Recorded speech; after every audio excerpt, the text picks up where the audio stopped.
I will never talk about recruiting. And the reason being is I've never recruited anybody. Within 30 days, I had 30 agents reach out and join me. How many?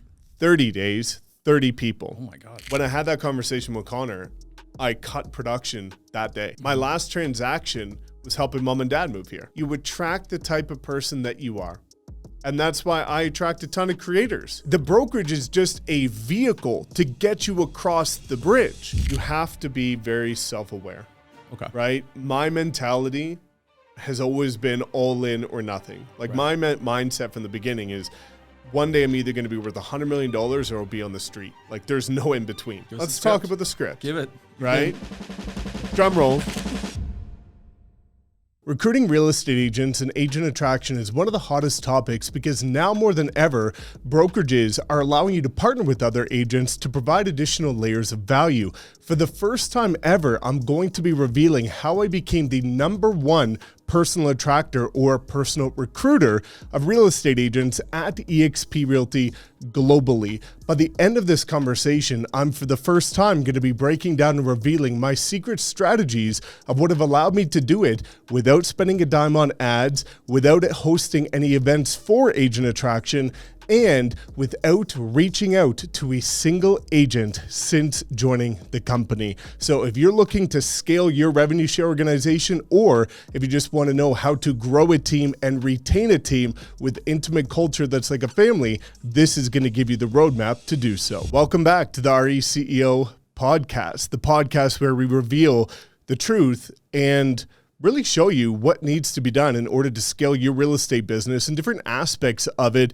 As always, if it's the first time listening to this, our goal is to give you advice for free that most people charge thousands of dollars for it. And the only thing that we ask in return is that if you have any valuable insight, that you drop a comment below, or if you know somebody that would benefit from the topic of conversation of this episode or any episode, please just share this so that we can help get this out to more people. Because if you're like me, when I got started, I didn't have thousands of dollars to invest into coaching. And this is our journey to get back to the industry. So my handsome co-host, Pat, what's going on? Welcome back. Not much. How are you? Good, man. Dude, we're battling snowstorms over here. House is blowing up near us. Dude, literally. And people might think that's an exaggeration. Literally, was it 2 days ago? Yeah. I felt my whole house shake and I thought a truck ran into my house. They're doing construction all around here. And I look out the window and a house is, one of the brand new condos is up in flames. I just drove by it because I didn't know exactly where it was. And I was like, oh my God. Collapse. Gone. Thankfully, nobody was living there. Exactly. Nobody was hurt. But I've never felt anything like that. No, so these are trying times right now. But it's Seriously. also like anything can happen so quick and it's scary. It's grateful. Like it's good that no one was hurt. And, Yeah.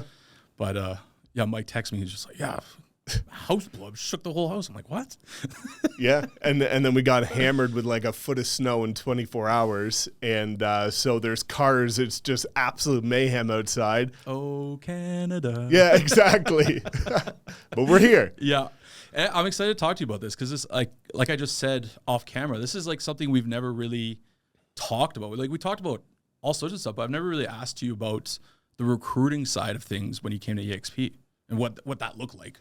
Well, and truthfully, I never really talk about it because, you know, my focus on my YouTube channel has always been tactical social media tutorials and strategies, and I've never really revealed what I've done to become the top attractor at eXp for personal growth. But it's a question that I get asked almost more than anything else. So I'm excited to really dive into some of the nuances that I don't think many people would be aware of. And this applies to any brokerage, eXp, LPT, Real Broker, Epic, any of these cloud-based brokerages. This is going to be pretty powerful when we start unpacking it. Is this like, would recruiting also apply to like brick and mortar real estate places? For sure. Brokerages? Yeah. For sure. Like it's the same thing. And the process that I'm going to share is exactly what you could do if you just have a traditional brokerage somewhere and you've got an office and you want to attract more agents. Like the reason why this is so powerful is because it just boils down to value. And we'll get into that, but amplifying a value proposition. So it applies to whether you're scaling a team, a brokerage, a revenue share organization, whatever you're looking to do, this is going to apply to it. So let's start from the beginning. you just joined EXP. What were you actually thinking? Like, did you go in guns blazing, say, I'm going to crush this, I know recruiting, blah, blah, blah, or was it just you trying to keep your head above water? Like, if it was me, I'd be Googling how to recruit. Yeah. I have no idea where you would start, what to do. What did that journey look like? Well, the truth is I joined EXP without the intention of recruiting. That's what most people don't know. You know, I was a strong producer in my past brokerage. And when I started running the math, you know, I was tainted, similar to most people, by the narrative of EXP is all about recruiting. So I was pushed away by that for years, and I turned a blind eye to it, which is why I never even fathomed coming to a brokerage like this. Okay. Then at the end of 2019, I started to lose my passion for just being at this local opportunity, a traditional local brokerage. So I decided, after building relationships with my current sponsor, Connor, to kind of just see what is it actually about. Because I understand that when you hear things from somebody, it doesn't mean that that's always the truth. And I heard it from all these people who did only care about recruiting. And when they reached out to me, they almost treated me as this cash cow, strong producer, active on social, has a personal brand. So nobody said, here's what I could do for you. It was more, here's what I think you can do for me. And I didn't like that. So when I talked to Connor and I said, okay, I just want to break it down to a simple math conversation, right? The engineer inside of me. Make it simple. I'm making this much at my current brokerage. How much would I make based on doing the same amount of deals at your brokerage? Okay. And I realized, based on the compensation structure, I would have made multiple 5 figures more if I was at EXP, because I would have been an icon agent, meaning I'd get my cap back for free in company stock. Long story short, I joined EXP to focus on production. This is where things got unexpectedly crazy, because I figured, okay, people are going to have questions. They're going to make assumptions based on the same narrative that everybody else has there. Mike's coming over there to recruit. He's going to start reaching out to me and solicit me. And I said, okay, that's going to be the narrative. I'm going to put out a video explaining why I left my traditional brokerage to join EXP. And I'll never forget, it was at 2 condos ago, and I was sitting there. I looked young as a puppy, and I'm sitting at the countertop of my old condo, and I just said, hey, here's why I joined, right? I know this is what you believe. This is the truth. If you would like to know more, here's some information. And within 30 days, I had 30 agents reach out and join me. How many? 30 days, 30 people. Oh my God. The next 30 days, 30 people. 3 months in, I had over 100 agents that joined me from that one video because they could relate to it, being like, hey, I feel that way about my traditional brokerage. Wow. Maybe you're doing it a bit differently. Because what people fail to understand is that there's like 1 billion RE/MAX offices in Calgary, right? In any city. Not all RE/MAX offices are run the same. Different management, different support staff, they're all different, which is why there's more agents at some than the others. Well, when you look at these brokerages that allow you to partner with people, it's the same thing. Not all revenue share groups are the same, but people just blanket statement that, oh, this one person or these 5 people hit me up about recruiting and they made it seem this way, so they all must be that way. And that's not the truth. So that's where things really took off, because I realized, damn, clearly there's people out there that feel just like I did, and maybe there's a different way to build this thing and to provide value, which we'll get into. But it came as a complete shock. I came over here for production. I wanted to share a very genuine, honest, relatable video as to why I made that decision and what people could expect if they decided to want to explore this opportunity with me. And it just went crazy. That's awesome, that just relating your own experience. I mean, we say that with everything. Just be yourself and what you're actually going through, and people are going to relate, and then they'll join you or not. It's just same thing with everything, right? Yeah. So you started, what'd you say? You had 100 agents within 3 months. Was there any like big moments during the recruiting process, or was it like exactly that? It was just you're stacking these small wins over top, over top, over top? Yeah, it's really interesting. There is 2 that I'll talk about. And They're actually pretty interesting. One of them you're aware of, and by the time this comes out, people will be aware of it, of who's joining. Yes. But let's talk about the wins before getting into how I actually did it. Sure. So truthfully, I've been doing really well at EXP based on hitting singles. I think a lot of people make the assumption that the secret to growing at these brokerages is to bring over what most people consider as whales, like huge fish, right? The big brokerage, the big influencer, like that's what people think where the game is won. Dude, I just kept doing what I was doing and providing value, and I was stacking one by one by one by one. Like if you went back to look at my calendar in 2020 and 2021, I had 8 agent meetings a day. What? On Zoom calls, How long were 30-minute they? intervals. 30 minutes? Yeah. Okay. And then I capped it, and I started only allowing myself doing 4 a day. 98% of those people joined after a 30-minute meeting with no follow-up. Really? Yeah. And we'll get into how. Yeah. So we can loop back to that later, because that's the secret sauce. That's a good rate. Dude, when people find out my script, they are going to be shocked. Okay. So I just kept doing the right things and focusing on the singles. Everybody's focused on the home runs. And here's where a lot of agents go wrong, is they know like the big influencer or the big brokerage, and they're like, if I could just get this guy or girl to join me, my life's going to change forever. Well, sure. Well, I say sure. The funniest part is I've seen people with big influence come over and absolutely flop because they don't know how to train and support others. So they make up this big pie in the sky dream of, if I'll work all year, I just get that person. Dude, that ain't it. It's you need to focus on the individuals. And the truth is you don't really know who those individuals know. I've brought over brand new agents whose mom's step whatever ends up owning a brokerage. And it just all started with that conversation of the new agent. It's a relationship business. But let's get back to your question of the wins. There was one really interesting win. I had it was a Facebook ad tutorial. Okay. And you know that we respond to all comments on YouTube. Those videos do very well. They do very well. Well, years ago, I think it was 2021. How many condos ago? Yeah, a couple. But I saw a comment, and it was a guy from India. Oh. Okay. I was like, okay, I'm going to reply to this. And he was just asking, hey, I've got a real estate brokerage. I'd love for you to do a training like this for my brokerage. They understand English.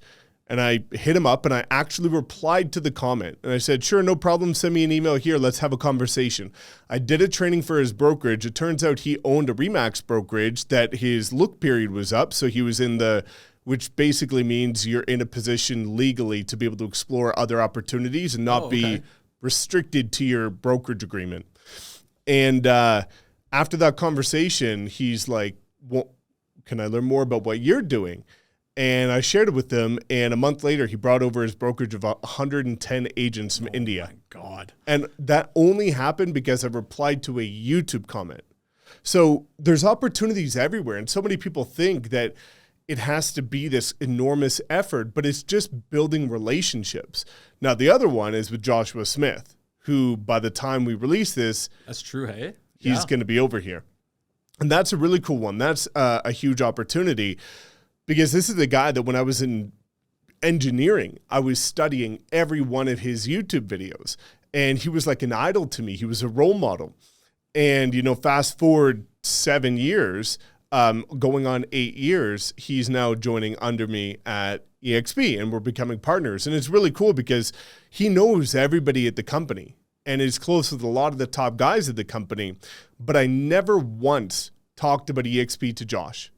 Everybody else was hitting him up, messaging him, trying to convince him constantly because there's a lot of big agents in his market at EXP. And my mentality is always just execute and the right people will take note. Right. If I crush, they're going to have no choice but to acknowledge and at least recognize, oh shit, this guy's doing something. Whether they decide to reach out or not, that's up to them. But I have, again, as mentioned in the intro, I've never reached out to anybody about joining EXP. I just did the work and hope that the right people will see what I'm doing and want to join.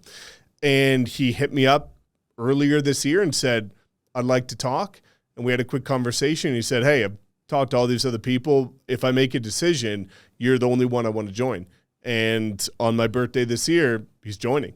It's like the hot girl at the dance, right? You don't know how to approach her, but you're like, I'll just show her my dance moves. Exactly. Yeah, 100%. Let's see what's going on. Yeah. Were you mentioned that you didn't like try recruiting heavy, or you didn't put ads out or anything like that. Why? Number one, when you look at paid ads directly to EXP, it's against company compliance. So that's something that I've never done. Now, there are workarounds, sure, which is that you can run ads to like a webinar and then provide value, convert on the back end. The truth is I've never needed to.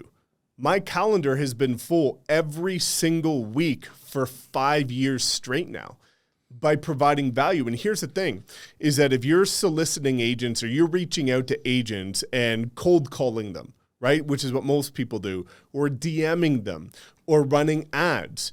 These are cold conversations.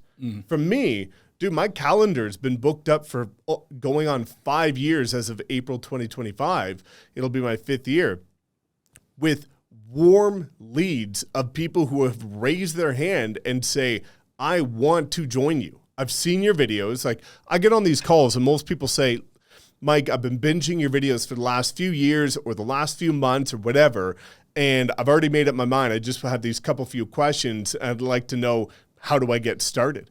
It's, even though I block off 30-minute meetings, these meetings sometimes, dude, are 7 minutes and people join because I've shown it all, right? Whereas a lot of people have to call up agents, have to try and convince them to have another meeting, then have to spend an hour explaining the model, then they have to follow up, then they go into a CRM and a pipeline, and it's just this never-ending initiative because it's all cold conversations.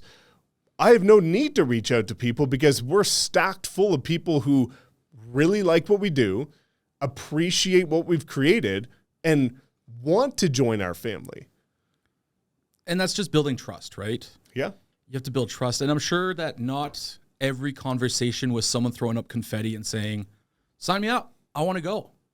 So how did you overcome those kind of people that were maybe on the fence about joining or had a negative taste about cloud-based brokerages, and how did you win them over? Was it just providing value or just relating to them? Like, what was the secret sauce there? Great question. So the secret to agent attraction when it comes to people that are either put off a model or maybe they've been exploring other groups, which is a big thing, right? They're exploring There's a lot now. Tons. So let's talk with the first one, which is probably the most common one. It's people that have been put off of the model previously. The truth here is that EXP or any of these cloud-based brokerages is simply bridging the gap from where people are today to where they want to go. So when I have these conversations with people, I say, okay, scrap the brokerage. Let's completely ignore the brokerage conversation.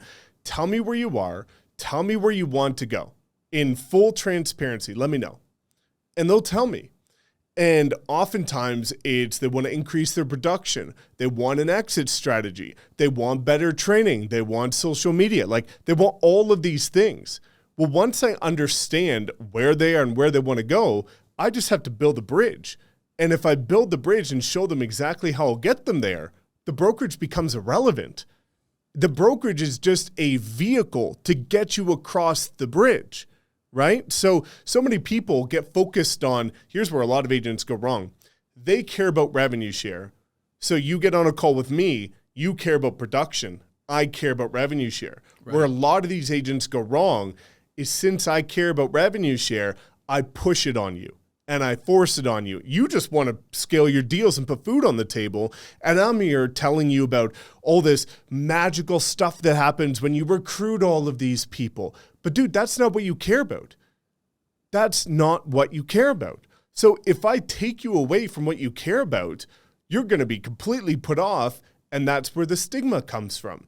But for me, I just care about where people want to go. And I will build an exact bridge that will allow them to get there. So that's the first thing. The second component to that, which makes the conversations really easy, because oftentimes people are trying to argue with ego and emotion. They're emotionally attached to where they are. They have an ego associated with what they've done, what they think they're capable of doing. So those are the two things you're typically battling when it comes to agent attraction: ego, emotion. What is the one thing that you can't argue ego and emotion with? You know I'm not good on the spot. Math. Okay.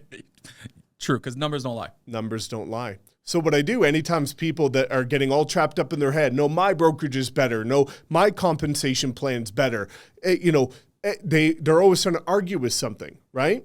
I just say, okay, listen, let me break down the math for you. If the math doesn't make sense, we never have to have this conversation again. Right. The math has made sense 100% of the time.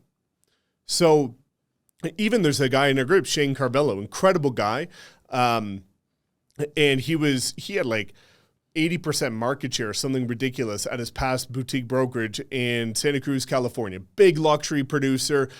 Never wanted to talk about EXP, but he reached out to me about social media, and then he just asked about it. He's like, I've heard about it, but I'd like to know a bit more about what you guys are doing, if it's different than anybody else. And we talked about it, and I just said, okay, let me just run the numbers for you, because he thought it would never make sense based on him being on a 95. He was on a 90-10 split. Okay. He gets 90%. The brokerage gets 10%. We are on an 80-20 split. He gets 80%. The company keeps 20%. Looking at face value, 90% more than 80%. You're losing 10 right off the gate. Easy. Except at EXP, you cap at $16,000, meaning after you cap, you get 100% of your commission. Oh, okay. Well, he didn't know that. So we ran the numbers. The previous year, he would have made $111,000 more if he was at EXP than his brokerage. And we just asked him, hey, you've got a daughter, you've got a girlfriend. What would you do with $111,000? And he's like, pay off debt, go on vacation, spend more time with them. Makes a conversation pretty easy. So the short answer is, when somebody is battling with ego and emotion, or they've got a stigma about the brokerage, bring it to a math conversation and bridge the gap, right? And don't push whatever your narrative is onto them, because I think that's what gives kind of recruiting a sour taste or a negative narrative for what exactly it is, right? We're just trying to help people out. And then the second part of your question was about basically what happens when people are vetting other opportunities, and how do you convince people that your group's the right group, right? Confidence. This is crazy that most people will never understand this. We're in a time where people are so desperate to attract or recruit, if that's a focus of theirs, that let's say you come to me and you're like, hey, Mike, I'd like to know more about your group, but I'm talking to this, that, and the other person from either the same brokerage or a competing brokerage, whatever. Usually, if I'm like most people, I'm doing whatever I can to convince you to join me. I'm selling my soul to you. I'm saying, we're the best group. You should join us. Here's the negative of everybody else. And it's honestly this toxic thing, because most people are talking shit about other groups. And then you're out here just talking about yourself like you're God's greatest greatest gift to the earth. So what I did is I just got very clear and confident on the value that we provide. I've never talked negative about another group. I never will. I think it's unethical. I think it's immature. When I see the amount people do that at these brokerages, it's disgusting, repulsive, completely pathetic. That's how most people run their business. And sometimes I have people like you, and they're like, hey, Mike, I talked to these other people, and here's what they said about you. Mm-hmm. And my response to that is, great. Well, what does that say about them if they're willing to say that about me? If their value proposition, if their pitch is Mike is this, that, and the other thing, Mike's group is this, that, and the other thing, and they usually have never met me, they don't know me at all, what does that say about them? Because did I mention anything negative about them in this conversation? No. Never. Let's just get the politics out of it. Exactly. So for me, I take the opposite approach. Knowing everybody is so desperate to attract people, and I've got a calendar that's full for years. If you say, Mike, listen, I'm looking at joining you, but I also want to go talk to these other people, my exact response every single time was, that's fantastic. I think you should explore these other opportunities. However, I'm incredibly confident with the value that we provide and the lives that we've changed. So if you feel like another group is a better fit, I completely support what you're doing, and I support whatever direction you decide. All that I know is I've seen what happens when people join us and what it's done for their businesses. Okay. I don't push them, because here's the thing. When I approach it that way of being like, hey, if you find another group that's good for you, great. Number one, I genuinely mean it, because the goal of this is just to help, right? Like, that's all that this is. How can you take your business to a new level? But also, I'm very bullish on the stance of I don't need you, but you need me. And that's true, right? Like what you've done is incredible. You've helped so many people succeed. I guess going on that same topic of over delivering value to someone for joining, did you learn that early on, or like when did you know you had to double down on that? Like what was the value at the beginning compared to what it is now? Crazy. So basically what I did once those 100 people joined, Connor basically pulled me aside and said, listen, dude, I know you're focused on production, but you got to support these people. Fair. So I did. So I actually stopped production altogether. And I said, I guess I'm now in agent attraction, cool. Which is awesome, because it's about changing lives. Like, that's all that this is. It's the residual income that you get from it is a byproduct of it. Like, listen to this, dude. Everybody that partners with me gets mastermind calls every single week, social media, all my social media training for free. If we look at the amount of agents that I have and the amount of free training I've got versus what people can pay for it, I've given over $5 million away for free to people in our group. Oh my God. That's incredible. So you think about that, right? People are like, oh, it's just about the money. Dude, I've given more away than I've got. If I actually decided 100%. to charge. Math doesn't lie. Math doesn't lie. But for me, I've always wanted to win on value. I've never wanted to win based on tearing other people down, talking shit about other people. Like, so many people do that, and that's how they run their business. Yeah. And dude, it's just a joke. It's greasy. It's pathetic. So for me, I said, okay, my YouTube channel has done well by over delivering on value and giving for free what most people charge for. What if I just do that over here? And so that's pretty much what I did. Is after those 100 agents joined, I sat down and I started just going to town on poking holes. I was poking holes on what's missing from traditional brokerages, what's missing from my brokerage, and what's missing from other groups. And I just created this laundry list of things that people were complaining about, people that what people needed. And I just went to town on creating it. So in the beginning, all the people got was the Social Agent Academy and one call a week. Okay. And that was great. And that kickstarted things. But then I took it to a completely new level and built out accelerator programs for new agents, accelerator programs for experienced agents, how to scale your revenue share organization, all the social strategies, mindset training, daily mastermind calls, and just built a transformative community. And we continue to elevate it every single year because the market changes every year. What's in demand and desire changes every year. So now the fact that I get the luxury of not having to go sell homes, I get to reallocate that time to creating resources that genuinely help other people. Right. Right. And you said that you were selling homes, get some money. You're in production, right? Yeah. And then Connor pulled you aside to do agent attraction. What was that balance like? Like, how much time was it? How much time were you taking a week in production? How much time were you actually trying to recruit? And what was like did you have to change your mindset about it to recruit? Because obviously it's kind of similar, but it's different, right? Yeah. Like what was that switch like? Which is, it's different. Listen, this is the way that I've built my business is by taking enormous risk. And I think you know that. I take more risk than most people can stomach. And when I had that conversation with Connor, I cut production that day. Oh my God. I didn't balance it. I went all in. I burned the bridge. My last transaction was helping mom and dad move here. That's right. Hey, yeah, I remember that. And that was a transaction that I did because I loved them and I wanted to help them. What a way to end on a high note, you know? And then I guess the most recent one was buying this house for myself. But I said, if I can do this, like I had a bit of a nest egg. I just thought if I have, because the truth is for me to attract or recruit, it was just more content and more Zoom calls.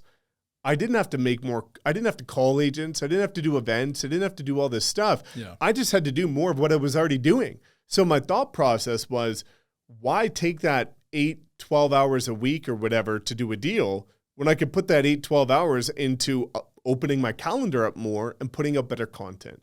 That's what I did. That's awesome. Yeah. That's what a risk though. Would you recommend someone else doing that? You have to be very self-aware. Okay. Right? My mentality has always been all in or nothing. Like my mindset from the beginning is one day I'm either going to be worth $100 million or I'll be on the street. Like there's no in between. And that mindset is still very much there. Very much there, Yeah. right? Like I take risk because I can bet on myself. Because the 3 years leading up to joining EXP, I followed through with every single thing I said I was going to do. And my old broker, Darren, who you know, knows that's the truth. Mm-hmm. Anytime I said I was going to do something, I did it. So I knew how to bet on myself because if I said I was going to do something, I wasn't going to jack it up. I would do whatever it takes to make it work. So I had confidence that if I went all in on this, also knowing I'm coming off momentum of, wow, this is already working without any effort. Yeah. If I put effort into this, It might work a little bit better. lo and behold, right? What year, was there like a moment where they said you're the number one recruiter? Yeah, I forget what it was. It was within my first 6 months. It became the top personal attractor, which means the most frontline agents at the company. Okay. And after that, nobody ever came close. Okay. So you're number one recruiter what was the correct terminology? Yeah, number one personal attractor. Number one personal attractor at EXP. That doesn't come without roadblocks or challenges. And it's changed since you first got in there, and I think they're going to keep evolving, and it's going to keep changing.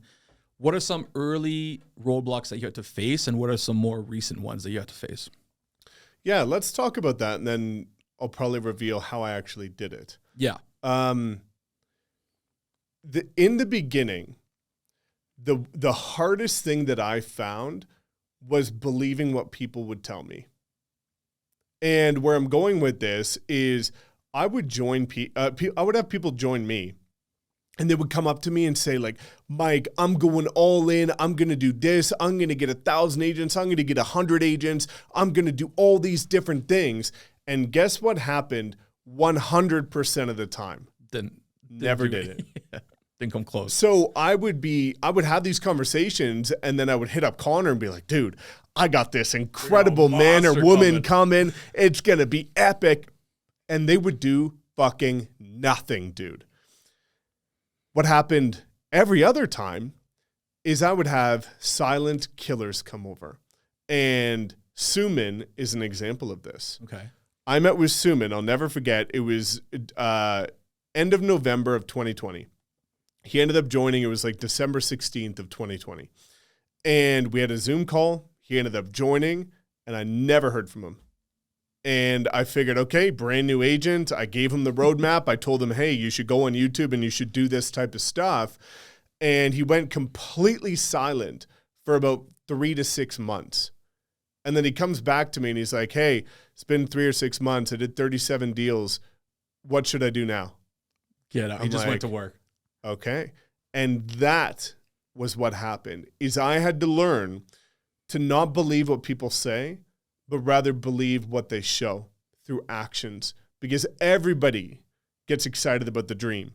Very few are willing to do the work it takes to actually achieve the dream. And so I had all these false hopes broken constantly because I was listening to people's hype instead of looking at their actions. So that was a big learning curve. Now, more recently, it hasn't been so much of a struggle. It's just been a byproduct of the market. So you look at the market, and it was one of the toughest sales years in 30 years where you lost some agents, right? And so you started for the first time to have this little bit of a plateau or a slowing of the growth, because we were one of the few groups that actually continued to grow. And you just had to be aware of the fact that the people, here's a really important concept when it comes to recruiting or agent attraction. You can't save everybody, so you have to save the people swimming toward the boat, not the ones away from it. And when I looked at the people who left across not just our group, but across the company, it was almost always the agents that did no deals, showed up to no calls, put in zero effort, never opened the training. So the numbers went down, but interestingly, my revenue share stayed the same. So that shows you that they never contributed. They were swimming away from the boat. Those are the people thinking grass is greener over here, put in the blame game. It's my broker's fault, my sponsor's fault, the market's fault. Got no training. Nothing. They didn't even open shit, right? So you just have to kind of mentally prepare yourself that there's going to be ebbs and flows. And as long as you're pouring into the right people who are swimming toward the ship, then you're going to be in a pretty good place to weather any storm. Oh, that makes sense. I mean, help those who want to get helped. Yeah.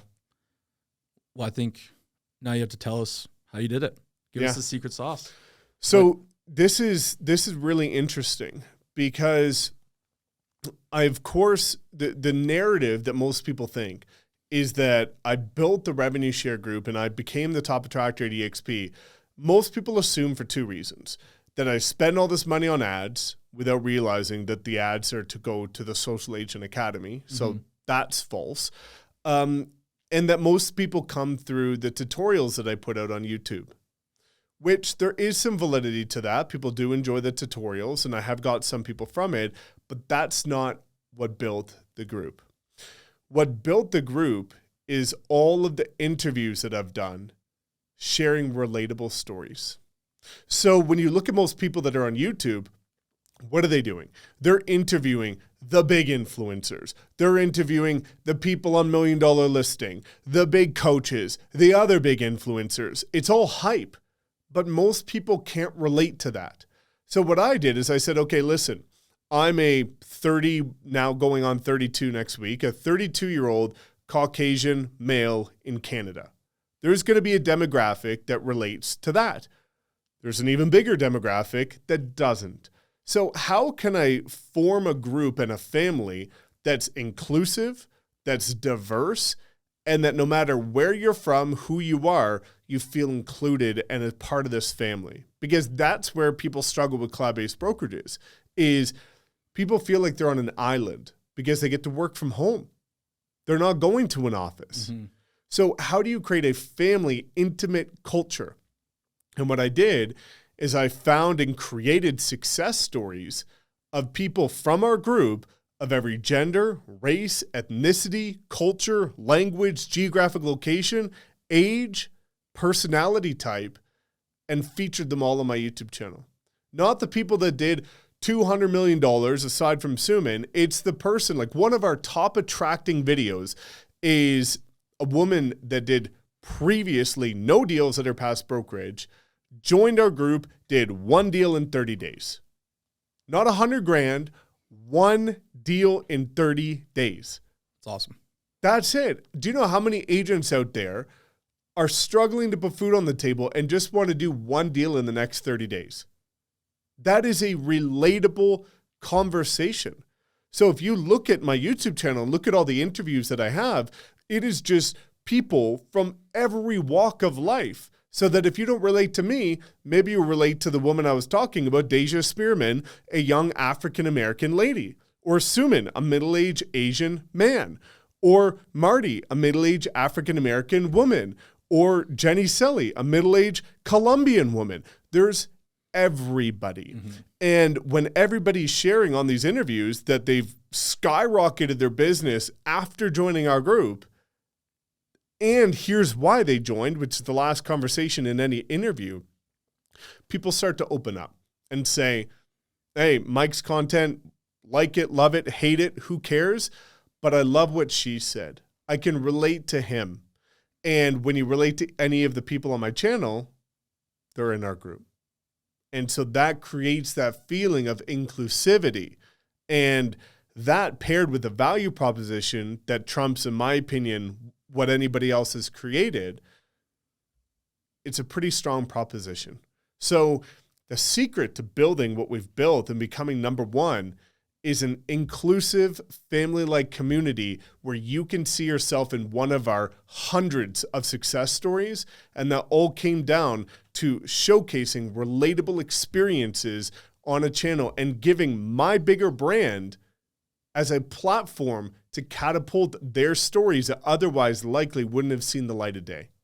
And I think what I personally love about those videos too is that they're sharing how they're doing it their way. Yeah. So if you are relating to them, like you've got a great track record on a proven path on how to be successful, but it's not for everyone.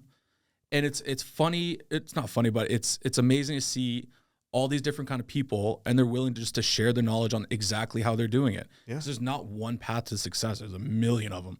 So they're really worth checking out. What's next for your group? What's the next milestone, or what do you want this to turn into? So for me, again, now it's kind of that notion of leaders create leaders. And my goal with this organization has always been to help 1,000 people make $1 million. That's been a long-term goal. We've helped create a few of them, thankfully. You've got Noah Ward, you've got Sue Kim, you've got all these people, right, that are now going from brand new agents to joining our group and actually becoming millionaires, which is wild. Awesome. And that's the most fulfilling thing. You know, I have everything that I want right now on the business side of things, right? Now it's how many more people can I help get across the finish line? So for me, it's just looking at how far can we separate the gap when it comes to value. So when people join us, they don't feel or deal with the pitfalls and the shortcomings of the pain points that others do when they go elsewhere. And how can we create this family-like group where people are just excited to be a part of it? And that's what we have. It's just how many more notches can we crank it up? Because we've got some incredible people coming and joining our family. And every time we have somebody like a Joshua Smith join us or a Sue Kim join us, dude, that brings a whole new flavor to the conversation. Reignites that fire a little bit too, right? Reignites the fire. They've got skill sets that I don't have that now just increase the value prop even bigger. And now it's just elevating what everybody's capable of by being a part of our group, fostering these relationships, creating more intimacy within the group, and making sure that people have that continuous roadmap to getting where they want to go. Because the truth is, at these brokerages, things change. Sometimes people focus on production this year. Next year, they want to focus on attraction or vice versa. So there's always stuff moving and shaking. And how can we just create training that accelerates the path to which it's going to take to get to their goals? I love that. And I like, just from being part of it, it seems like it's growing so much already, and that in different cities, they're doing meetups and they're getting together. So it is really become a community and family. And I think it's simply incredible. Well, that's where most people struggle. Yeah. And the truth about attraction is that once you crack the code of over-delivering on value and actually following through with the value, because that's a huge problem I'm only aware of, a couple of the brokerages, but a lot of people to attract or recruit somebody tell you they're going to do X, Y, and Z. And when you join, you don't get X, Y, and Z. So it's a bait and switch. And that's what also has created the stigma of cloud-based brokerages, is people getting promised one thing and not getting it, which is why, we've got a system so the day you join, you actually get everything that we promise. Mm-hmm. It's impossible not to.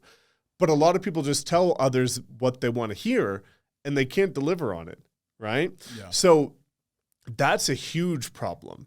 Now, the other problem, which that also contributes to, is retention. The game is won with retention, because where I was going with that is it's very easy, once you provide real value that you deliver on, to attract and to recruit. Keeping people is a different story. Fair. So getting people in the front door is where most people focus. They don't protect the back door. And the back door is where most people slip out. And if you don't love on people, if you don't nurture people, if you don't recognize people, if you don't pour into people and build actual relationships with people, they're going to slip out the back door and you're not even going to know. They're going to go to a competing brokerage, back to the same brokerage, start their own brokerage. And most people have this wide open back door because they're just focused on getting new people, not supporting the ones they already have. So that's where the game is truly won when it comes to agent attraction and recruiting, is how do you keep the majority of people that you get? Most people are getting one, losing one. They wonder why they're not growing, right? Yeah. 1 in, 1 out. Whereas if you're getting 10, keeping 8, you're in a pretty good position.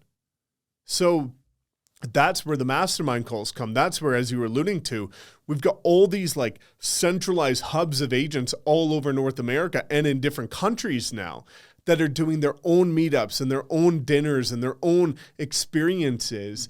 But I've got some really cool ideas of what we're going to be doing in the new year that are going to help really differentiate our group from the rest as if we already haven't been. I love that. I'm excited. I'm glad to be somewhat part of it. Yeah. I kind of want to finish off with you giving advice to someone that is maybe at that back door and is thinking about leaving, not partaking in the calls. Like, what should they do? What should they change? Well, let's give advice to that person, but then give advice to somebody that maybe wants to start attracting now. Maybe they haven't got a single person, or they've got a few people and they're struggling. The response to somebody that is not what we call plugging in, they're not coming to the calls, they're not showing up, they're not leveraging what their brokerage has to them or their team or the RevShare organization has, nobody's coming to save you. The truth is that if you're not successful, that you need to be able to take 100% complete, utter ownership of your entire life in your business. Like, here's the truth. I would be successful at EXP or any other cloud-based brokerage because it's my work ethic. It has, yes, proven. The brokerage is, and the reason why I'm forever going to stay at EXP, I'll never leave, is I deeply believe in the sustainability of the company, the longevity, and also the compensation when stacked against any other brokerage. Like, I wholeheartedly believe in that. However, I'd crush it anywhere because it's my work ethic, it's my standards, it's my approach that's entirely predicated on value, selfless value, not selfish value, right? So that's me understanding that I have to do the work and I would succeed or fail regardless, no matter where I'm at. So if you're not succeeding at EXP, that's your fault. That ain't the brokerage's fault because there's people absolutely crushing it here and we got a ton of them in our group, right? So if you're not willing to plug in, just realize you're going to have those same struggles anywhere else.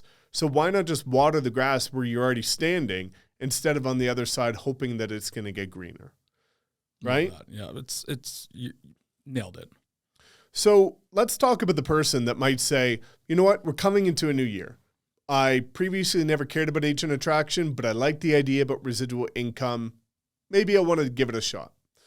There's a few critical principles that you need to understand if you want to be a dominant attractor. Okay.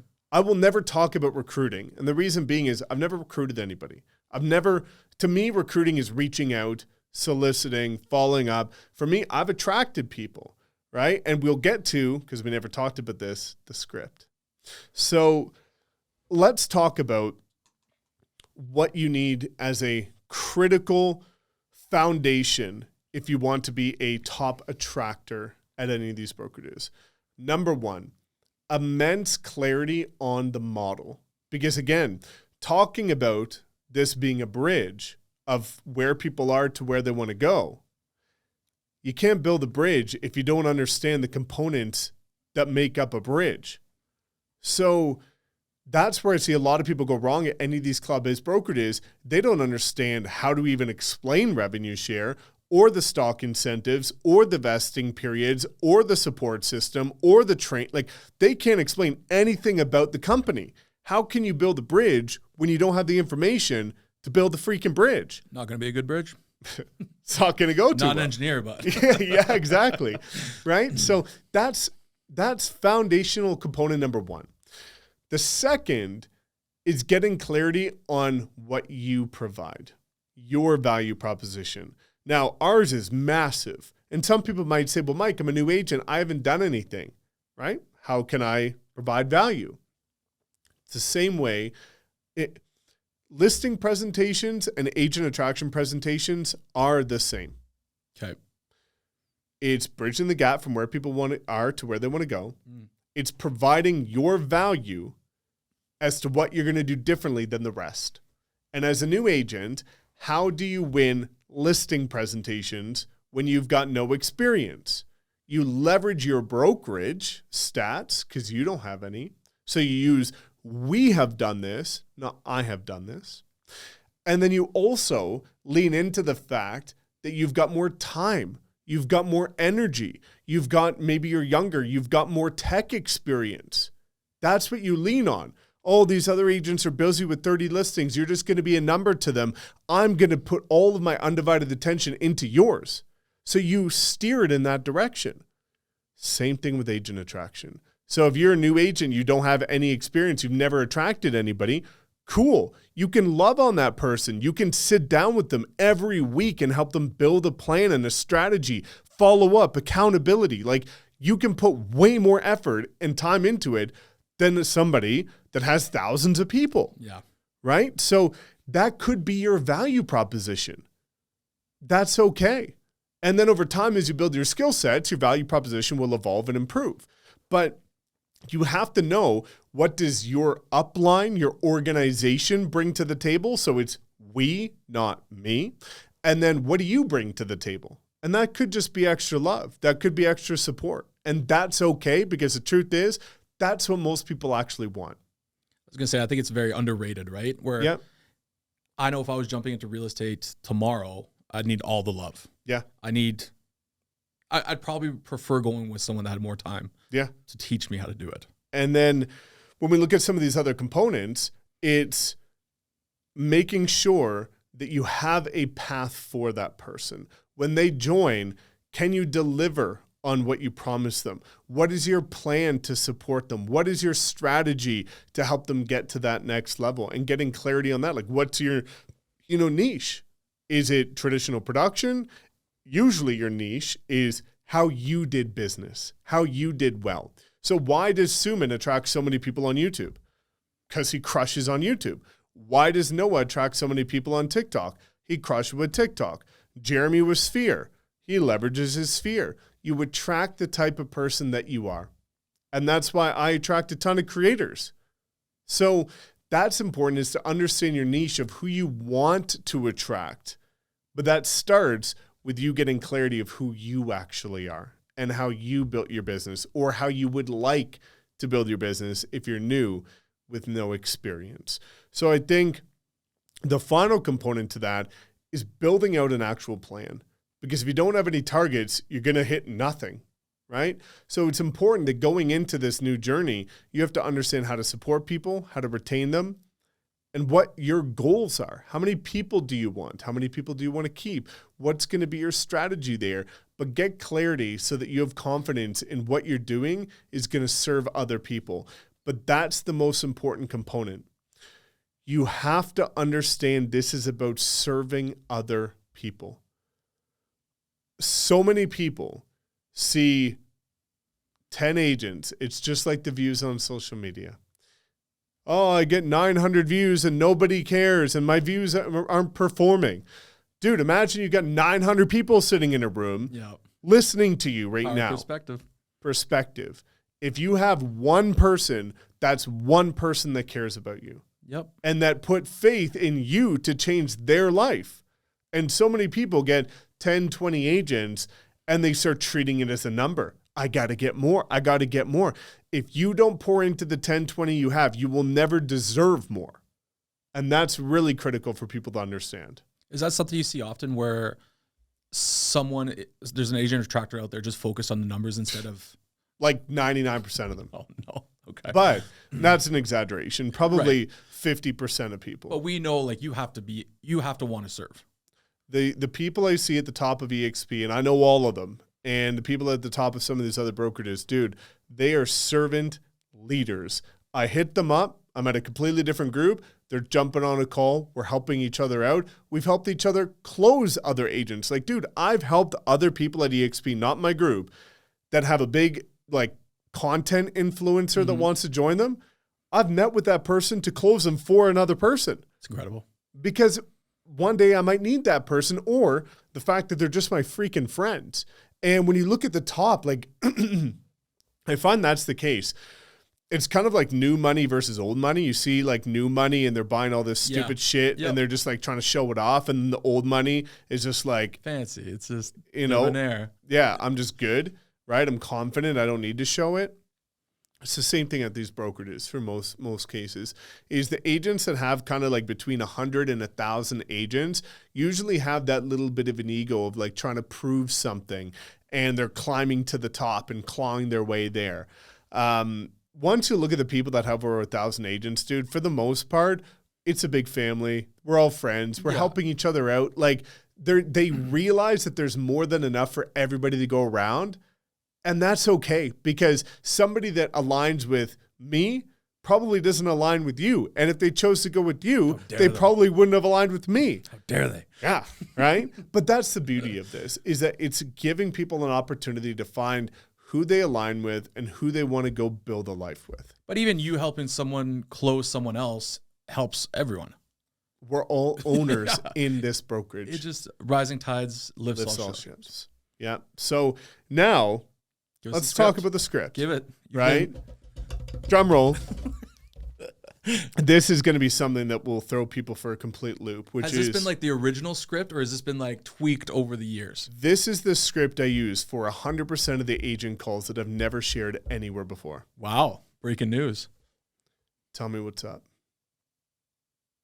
What's up? That's my script. What?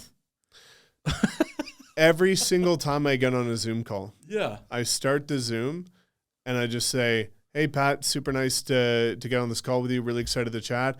Tell me what's up. And you just listen. And I just listen. And what happens when I say, tell me what's up? For the next 5-10 minutes, they vent about everything. They hated their current brokerage, hated their current team, all the problems in their life, why their lead generation sucks, all of these things. And now I have all the ammunition I need to tailor the entire rest of the conversation of exactly what that person cares about. It's so simple, it might just work. Crazy. But I think you have to have clarity on building that bridge, like you said. Yeah. So you can just boom, boom, boom, boom.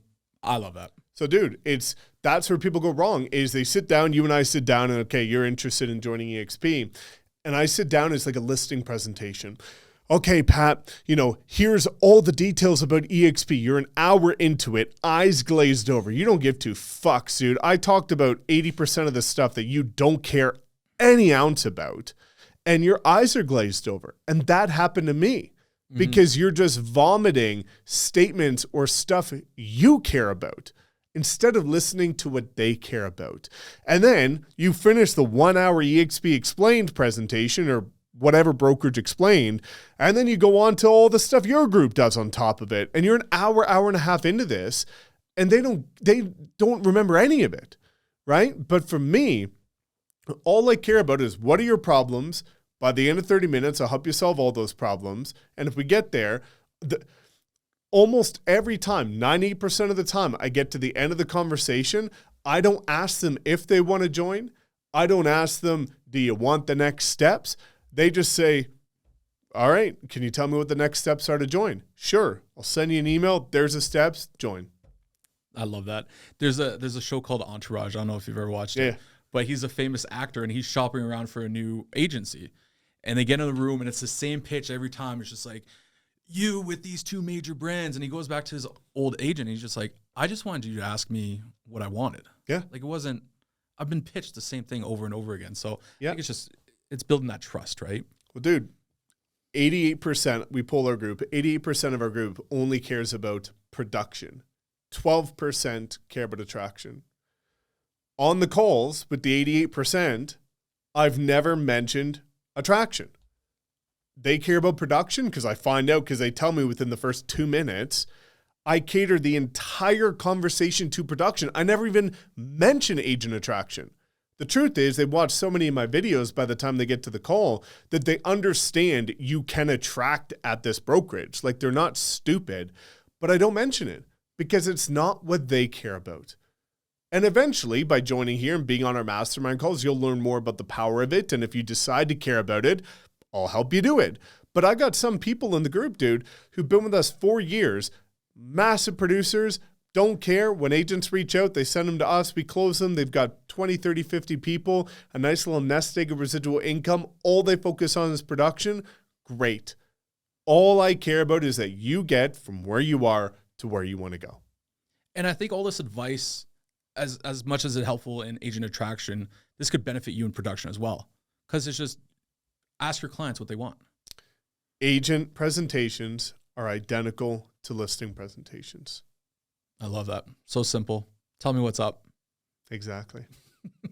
Wild. People think that I have objection handlers. They think I've got this script, this objection handlers. They think I use people. Dude, the amount of times people reach out and they're like, what CRM do you use? How often do you follow up? I'm like, I don't follow up. Because my mentality is that if you provide enough value, you give enough clarity, and you bridge that gap, you only need 30 minutes. And after those 30 minutes, they should be able to make a decision, yay or nay. And if you build it right, 98% of the time, it's yes. I love that. I thought you were going to give me like a whole 2-page scripter and you tell me what's up. And I was like, yeah. Threw me off for it. That's incredible, Mike. I love it. Is there anything, any challenge or anything we should ask for from the viewers today? Yeah. Making that commitment. If you care about attraction, if you've got, we're coming into a new year here, I always like people, speak your goals into existence. Write out in the comments, let us know what your goal is. How many agents you have now? That could be 0, could be 10, could be 1,000, who knows? And how many you want to have by the end of 2025. And if you like the conversation about agent attraction, this is the first one we've ever done. If you want more conversations about this, diving deeper, if you have any questions about what we talked about, drop that comment below and we're here to listen. We're here to help. I love that. This is a great episode. It was. So what are we talking about next? We are talking about personal growth and how that might separate you from your current friendships. Exactly. So if you got value out of this, again, make sure share this with somebody. That's all we can ask. And if you have any questions, drop a comment below. But as Pat alluded to, the next episode, we're going to be diving into how your life is going to change as you hit these new goals and these new heights. Because I can tell you, by joining these brokerages, by going down a path that is a bit unconventional, your friend circle and your inner circle is going to change, whether you want it to or not. Because the truth is, if you want to go to that next level, it has to change. So thank you so much for listening. As always, please make sure to subscribe, like, comment, and we can't wait to see you in the next episode. We will help you take your circle to the next level. See you, everyone. Thank you. Bye.